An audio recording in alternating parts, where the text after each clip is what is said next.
Hola a todo el mundo y damos la bienvenida a un nuevo análisis a fondo. Hola, ¿qué tal?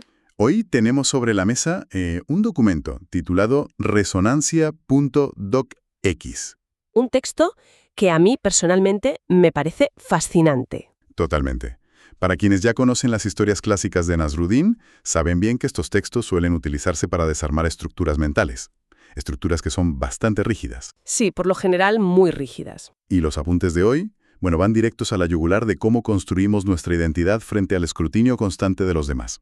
Así que no vamos a detenernos en presentaciones básicas. No, vamos a ir al grano. Exacto. Vamos a sumergirnos directamente en el escenario central, porque la cosa empieza con una imagen muy particular. Nasruddin llega a un lago en absoluta calma, pero lleva consigo algo muy inusual. Lleva un espejo roto. Y a ver, esa imagen del espejo roto no está elegida al azar. De hecho, en el análisis psicológico de narrativas, un espejo fracturado es la representación visual del sesgo cognitivo. Claro, no refleja bien. Exacto. No puede devolver una imagen continua ni fiel de la realidad. Solo ofrece fragmentos distorsionados. Nasruddin lleva este objeto al lago como una herramienta para exponer un mecanismo muy específico. Lo que ocurre cuando nuestra autopercepción pasa por el filtro del miedo. Eso es, el miedo crónico o la ansiedad social. Vale, vamos a desgranar esto, porque el primer encuentro ilustra esa distorsión a la perfección. Nasruddin se acerca a un sapo que está sentado en una piedra. Murmurando sin parar. Sí, está murmurando una y otra vez que ojalá no le crezcan verrugas. Su estrategia, digamos, de afrontamiento es intentar no pensar en su propia fealdad percibida para protegerse. Una estrategia muy común, por cierto. Y entonces Nasruddin le pone delante ese espejo roto. El sapo mira el reflejo fragmentado y exclama: «Lo sabía». Madre mía, es que asume inmediatamente que esa imagen distorsionada es la realidad objetiva. Lo asume sin dudarlo. Lo fascinante de esto es la mecánica del sesgo de confirmación. El sapo ya tiene una narrativa interna consolidada. La de «soy defectuoso». Justo, soy defectuoso. Cuando se le presenta una imagen rota, no cuestiona la herramienta que le está mostrando esa imagen. En ningún momento cuestiona el espejo. Simplemente lo utiliza para validar su creencia. Su propia creencia limitante. Sí. Y Nasruddin hace algo clave a continuación. Tira el espejo al agua y le explica que el cristal roto no lo mostraba a él. Lo que mostraba era su propio miedo. ¿Qué potente es eso? Porque el miedo actúa exactamente igual que ese espejo en nuestra vida diaria. Va fragmentando los datos que recibimos para que encajen perfectamente con nuestras peores inseguridades. Ya, pero a ver, pongamos esto en perspectiva un momento. ¿Acaso el sapo no está siendo simplemente realista? Al fin y al cabo es un anfibio. Quiero decir, ¿no es un mecanismo de defensa válido anticipar el rechazo basándose en características objetivas? Yo estaba seguro de que alguien pensaría esto. Es una distinción muy buena. A ver, el realismo sería aceptar la biología de uno mismo, pero sin añadirle una carga moral. Vale, la carga moral es la clave. Claro, el sapo no está siendo realista, está patologizando su propia existencia. Está en un estado hipervigilante, intentando evitar un rasgo natural. Como son las verrugas en ciertas especies de sapos. Exactamente, porque ha interiorizado que eso lo hace indigno. Y fíjate, si trasladamos esto a la actualidad, es exactamente lo que ocurre con la forma en que consumimos información sobre nosotros mismos. Buscamos activamente el espejo roto. Lo buscamos en nuestro entorno, ya sea en comentarios ajenos, en métricas laborales o sobre todo en redes sociales. Todo para confirmar la narrativa de que no somos suficientes. Ese paralelismo con las redes sociales es clarísimo. O sea, filtramos 100 comentarios positivos y nos quedamos con el único negativo. Porque encaja con el espejo roto interno. Eso es. Y hay un detalle en el texto sobre el sapo que refuerza esto de una manera muy poética. Cuando el espejo se hunde y el agua tranquila vuelve a la normalidad, la superficie refleja la realidad del sapo. Verde brillante, ojos dorados, piel húmeda como lluvia fresca. Una imagen objetivamente vital. Y hermosa, ¿sí? Sin embargo, el texto señala que el sapo ya había cerrado los ojos. Uf, porque enfrentarse a la realidad de que uno no es ese monstruo defectuoso requiere desmantelar toda una identidad que está construida en torno al victimismo o al miedo. Es como si el dolor fuera cómodo. El dolor de creerse feo le es familiar al sapo. Es un terreno conocido. Abrir los ojos y ver un reflejo brillante implica aceptar una vulnerabilidad nueva. Implica salir de la piedra. Implica que ya no hay excusa para esconderse. Y psicológicamente, a menudo preferimos la certeza de la miseria a la incertidumbre del potencial. ¡Qué barbaridad! Y eso nos lleva directamente al segundo encuentro en los apuntes, que yo creo que sube un peldaño más en esta escalera de la validación externa. Nasruddin se encuentra con un patito gris. El clásico patito. Sí, que nada, solo, muy lejos del resto porque sabe que es feo. Y cuando se le pregunta cómo lo sabe, responde porque me lo dijeron. Y aquí es donde la cosa se pone realmente interesante. Nasruddin no intenta convencerlo de lo contrario, simplemente le pregunta si él lo sintió. Exacto. Nasruddin ignora por completo el debate sobre la estética. Lo que hace es reorientar el locus de control del patito. Locus de control externo frente a interno. Eso es. Un locus de control externo significa que tu valor lo determinan las opiniones de los demás. Nasruddin le está pidiendo que consulte su locus interno. Y el patito confiesa que no se sentía feo. Lo que sentía era un calor en el pecho. Pero que con el tiempo aprendió a ignorarlo. Tristemente, sí. Pero seamos justos con el patito. Como seres sociales, necesitamos cierto nivel de retroalimentación externa para funcionar en comunidad. Por supuesto. No podemos simplemente ignorar todo lo que nos dicen los demás bajo la excusa de seguir nuestro calor en el pecho, ¿verdad? Claro que no. ¿Rozaría el narcisismo o la inadaptación? Es un punto de vista fundamental y estoy convencida de que la retroalimentación externa es necesaria para la convivencia y el aprendizaje empático. Sin embargo, si conectamos esto con un panorama más amplio, vemos la diferencia entre recibir información del entorno y permitir que el entorno dicte tu valor intrínseco. Vale, la diferencia entre escuchar y obedecer ciegamente. Nasruddin le explica al patito el concepto de resonancia. Ese calor en el pecho es la señal de coherencia interna. Cuando un individuo apaga esa señal para encajar, no se está adaptando. Se está anulando. Se está anulando por completo. Y ahí es cuando Nasruddin introduce su máxima. El ruido de afuera siempre miente. Esa frase tiene muchísimo peso. El ruido de afuera siempre miente. Miente en el sentido de que nunca puede dictar la verdad esencial del individuo. Las opiniones externas responden a las proyecciones, a los miedos y a las convenciones de la mayoría, especialmente cuando operan como mentalidad de rebaño, como en el caso de los otros patos. No responden a la realidad del individuo que está siendo juzgado. Para nada. En el momento en que silenciamos nuestra resonancia interna para escuchar ese ruido, perdemos la brújula. Nos convertimos en un producto de las expectativas ajenas. Que es exactamente lo que vemos hoy en día con la cultura de la validación constante, donde el valor personal parece fluctuar según la aprobación colectiva. Es un mercado de valores de la autoestima. Totalmente. Lo interesante es que el patito no responde a esta lección de Nasruddin con un gran discurso de aceptación.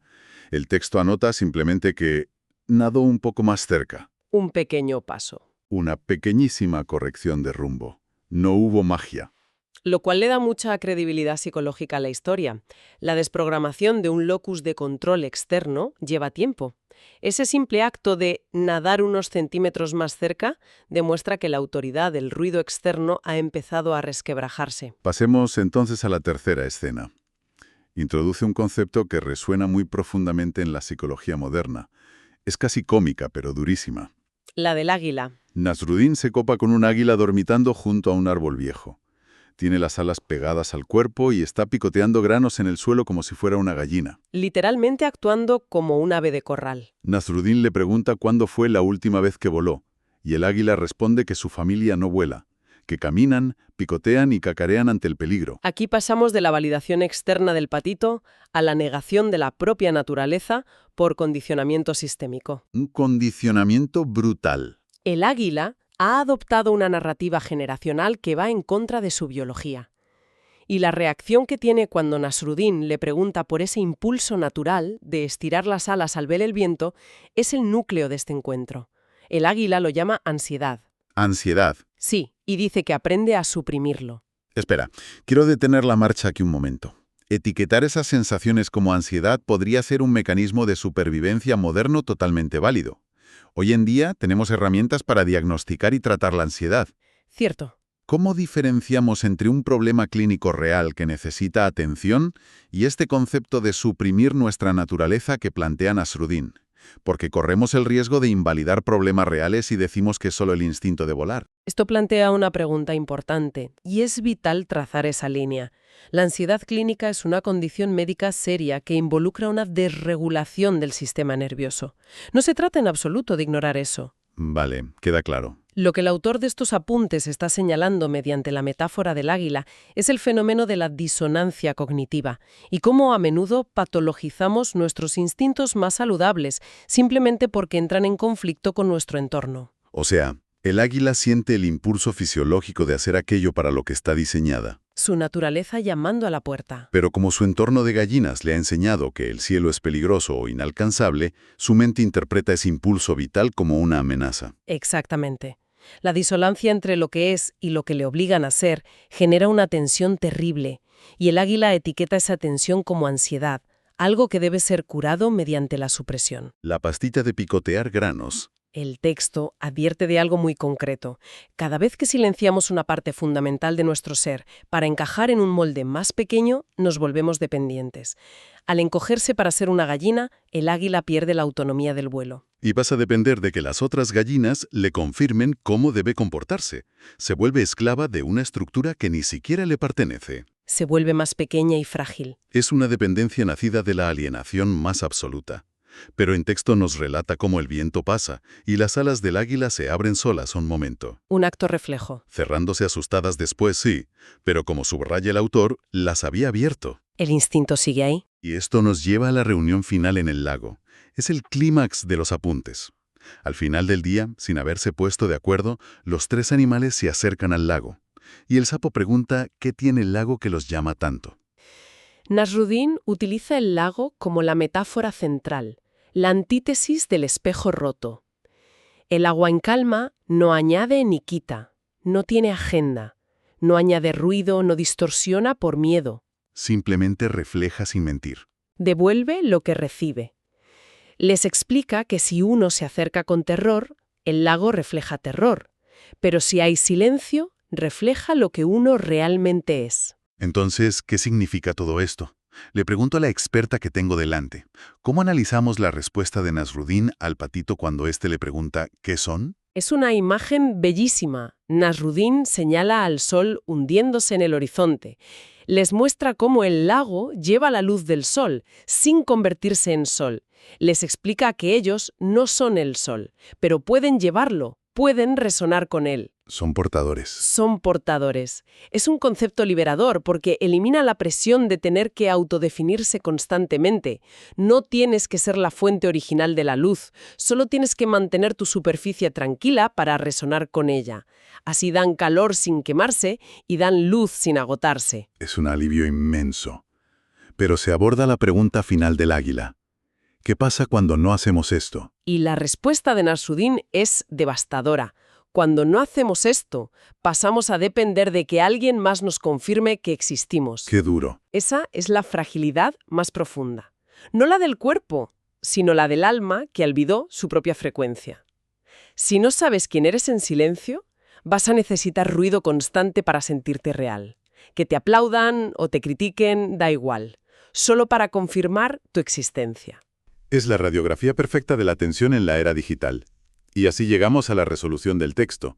Comparto cómo termina la noche para los protagonistas, según los apuntes. Es muy sutil. El sapo deja de rezar por las verrugas y simplemente escucha el lago. El patito duerme entre los demás porque deja de alejarse. Y el águila sueña con el cielo sin tener miedo. Exacto. Cambios mínimos por fuera. Pero inmensos por dentro. Estas sutiles transformaciones demuestran que el conocimiento y la verdad interior, una vez reconocidos, cambian silenciosamente la forma de habitar el mundo. No hace falta un gran espectáculo. Ese pragmatismo nos lleva al epílogo. Nasruddin regresa a casa silbando. Un vecino le pregunta qué hizo hoy. Nasruddin responde, nada. Simplemente recordé a algunos amigos quiénes eran. El vecino duda si eso sirvió de algo. La visión utilitaria de siempre. Y Nasruddin responde, quién sabe, pero el lago esta noche está muy tranquilo. El apunte final destaca que el vecino no entendió nada, lo cual es el mejor final posible para una historia de Nasruddin. Porque el vecino evalúa el mundo a través del ruido externo. Y esto nos deja con una reflexión final para llevar más allá de los apuntes. Nasruddin nos enseña que un lago en calma es necesario para ver nuestro verdadero reflejo y no nuestros miedos. Pero en la época actual, el entorno está lleno de constantes tormentas, piedras que caen al agua todo el tiempo. Notificaciones, exigencias, comparaciones. Todo eso. La pregunta que queda en el aire es esta. Si nuestro entorno es un lago perpetuamente agitado por la validación externa y el ruido constante, ¿cómo podemos construir ese remanso de agua tranquila en nuestro propio interior para recordar la frecuencia de nuestra alma? Es una pregunta espectacular. Invitamos a la audiencia a masticar esta idea, a buscar ese remanso propio frente al ruido exterior. Ha sido un placer compartir esta exploración analítica. Agradecemos el tiempo compartido y nos despedimos hasta la próxima inmersión en las profundidades de la mente humana.